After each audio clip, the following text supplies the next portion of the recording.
The $1,000,000 question is how to build a business which can grow without you. क्या आप इसका जवाब जानना चाहते हैं? I know you sure want to know our take on this question, but इसके पहले हमें एक बहुत ही important चीज समझनी होगी और वो है business. Yes, we need to understand business. What is business and what is it not? इस सवाल का जवाब क्या आपके पास है? आइए देखते हैं बिजनेस के सबसे इंपॉर्टेंट 7 फंक्शंस। भले ही आप किसी भी बिजनेस इंडस्ट्री में बिलोंग करते हो, आपको हर जगह इन 7 फंक्शंस की जरूरत पड़ेगी। First important function of business, lead generation यानी कि मार्केटिंग। हर एक बिजनेस ओनर को मार्केटिंग की जरूरत पड़ती है ताकि वो अपने बिजनेस को ग्रो करने के लिए नए लीड्स ला सके। बहुत सारे बिजनेस वर्ड ऑफ माउथ पे चलते हैं, पर क्या इस मार्केटिंग टेक्निक की कोई गारंटी है? क्या आप गारंटी के साथ कह सकते हैं कि अगले 3 महीनों में कितने कस्टमर्स आपको वर्ड ऑफ माउथ के थ्रू दूसरे क्लाइंट्स या लीड्स रेकमेंड करेंगे? And the answer to this is नहीं। तो आप इस मेथड से कैसे प्रेडिक्ट कर सकते हैं कि कितने लोग आपसे इंक्वायरी करेंगे? इस तरीके से नए लीड्स जनरेट करना थोड़ा डिफिकल्ट हो सकता है और तो और आप इसे अच्छे तरीके से मेजर भी नहीं कर सकते हैं। इसीलिए आपको इस तरह लीड जनरेशन और मार्केटिंग एक्टिविटीज प्लान करनी है जिससे आपको क्वालिटी और क्वांटिटी में लीड्स मिल सके। Don't you agree? Every business has to be proactive in marketing so that they can generate leads. तो आपके मार्केटिंग का यही गोल होना चाहिए कि एक measurable lead and sales data regularly अपने बिजनेस में month on month लाते रहे। Second important function of business, lead conversion यानी कि sales। यहाँ आपका गोल होगा revenue generation। तो sales और मार्केटिंग में क्या अंतर है? मार्केटिंग का काम है कि आपके बिजनेस में नए इंक्वायरीज लाए और सेल्स का काम है उन इंक्वायरीज को बिजनेस में कन्वर्ट करके रेवेन्यू जनरेट करे। तो जहां मार्केटिंग का काम है लीड्स लाना, वही the job of sales is to convert the lead, close the deal and generate revenue for the business. Third important function of business, client fulfilment यानी कि ऑपरेशंस। इसका गोल है वैल्यू एंड हैप्पीनेस। अलग अलग बिजनेसेस में अलग अलग डिपार्टमेंट्स होते हैं जो ऑपरेशंस कैटेगरी में फिट होते हैं।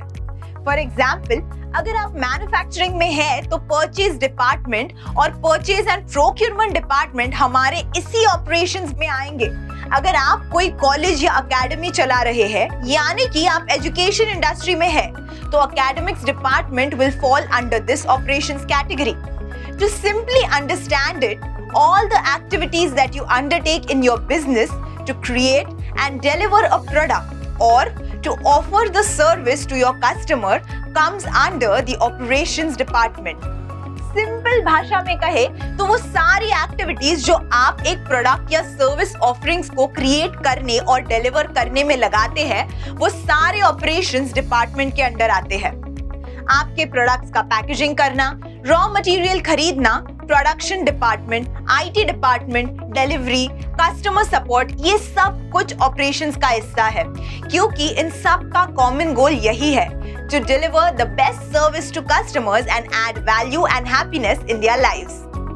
क्या आप अग्री करते हैं कि ऑपरेशंस डिपार्टमेंट का काम ये होता है कि वो एक प्रोडक्ट या सर्विस को इफेक्टिवली डिलीवर करे and value for money create करे अपने कस्टमर्स के लिए और उसे इस तरह डिलीवर करे कि कस्टमर खुश हो जाए और आपके कंपनी का रेविंग फैन बन जाए। और इसीलिए ऑपरेशंस डिपार्टमेंट का गोल है value and happiness. The fourth important function of business, R&D, research and development.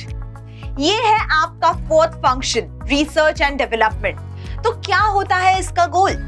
नए प्रोडक्ट्स और नए सर्विस ऑफरिंग्स को कंटिन्यूअसली लॉन्च करना। और बस ये बात ध्यान में रखें कि R&D सिर्फ बड़े कंपनीज के लिए नहीं होता है, ये स्मॉल स्केल बिजनेसेस और फ्रीलांसर्स के लिए भी उतना ही इंपॉर्टेंट फंक्शन है। अगर आप एक 1 मैन और 1 वुमेन बिजनेस है जो फ्रीलांस कर रहा है या फिर अपने घर से काम कर रहा है, you would still need to do the R&D for new products or new services. और R&D क्यों जरूरी है? क्योंकि इससे आप नए टेरिटरी में उतर सकते हैं और नए कस्टमर्स अट्रैक्ट कर सकते हैं। दूसरा बेनिफिट ये होता है कि आप अपने नए प्रोडक्ट्स और सर्विसेज अपने पुराने एग्जिस्टिंग कस्टमर्स को भी दे सकते हैं जो ऑलरेडी आपके सर्विसेज से खुश हैं। And thus, you make more money with your existing customers by using upsell, downsell and cross-sell business strategy. इसीलिए नए प्रोडक्ट्स और सर्विसेज ऐड करना हमेशा लॉन्ग टर्म में बहुत ही बेनिफिशियल होता है। The fifth important function of business, accounts. Accuracy, compliance और reporting. अकाउंटिंग के 3 अहम ऑब्जेक्टिव्स होते हैं। Accuracy आपसे डिमांड करता है कि आप करेक्ट डाटा एनालाइज करें। Compliance हेल्प करता है to regulate taxations and other government norms from time to time.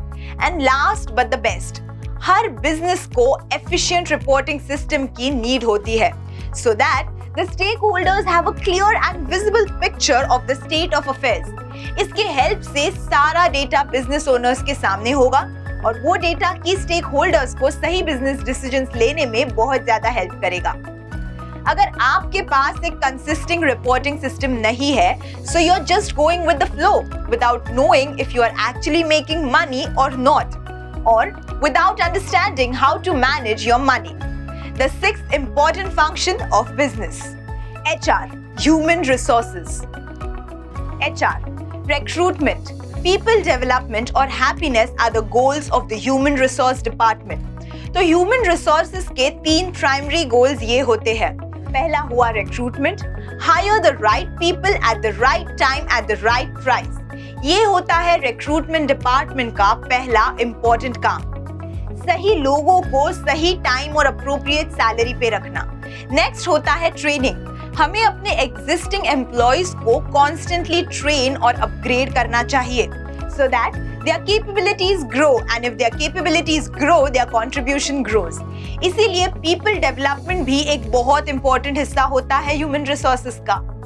भले आप 1-2 मेंबर, 4 या 8 मेंबर्स की टीम हो, आपके पास एक ऐसा रोबस्ट सिस्टम होना बहुत जरूरी है जो पीपल डेवलपमेंट में काम आए, जिससे उनकी कैपेबिलिटी बढ़े और उनका आपके बिजनेस में कंट्रीब्यूशन भी बढ़े। The next part is happiness. हमने जैसे ऑपरेशंस के फंक्शन में देखा था happiness of customers, in HR हम बात कर रहे हैं हैप्पीनेस ऑफ योर एम्प्लॉइज, क्योंकि अगर आपकी टीम खुश नहीं है तो आपके कस्टमर्स भी कभी खुश नहीं रहेंगे। तो हमारे पास ऐसे सिस्टम्स, प्रोसीडिंग्स या पॉलिसीज होने चाहिए ताकि इन सब गोल्स पर ध्यान दिया जा सके। The 7th important function of business, management.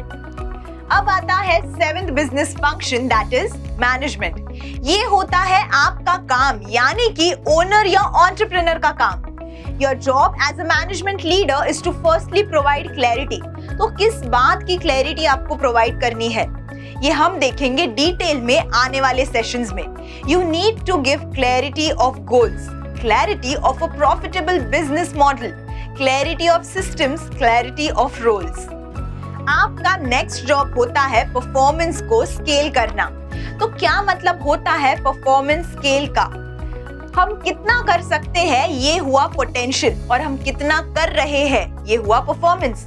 तो एज बिजनेस ओनर्स हम करंटली क्या कर रहे हैं, हमें इस परफॉर्मेंस को स्केल करना है, और वो हम कैसे करेंगे, इसी का जवाब आपको इस प्रोग्राम में मिलने वाला है। आगे आने वाले कुछ ही सेशंस में आप अपने व अपने टीम के परफॉर्मेंस को स्केल करना सीख और समझ जाएंगे। तो ये है आपकी सेकंड रिस्पॉन्सिबिलिटी, परफॉर्मेंस को स्केल करना। Your third responsibility is strategic growth. आपकी तीसरी और अहम रिस्पॉन्सिबिलिटी है अपने बिजनेस के स्ट्रैटेजिक ग्रोथ को प्लान करना।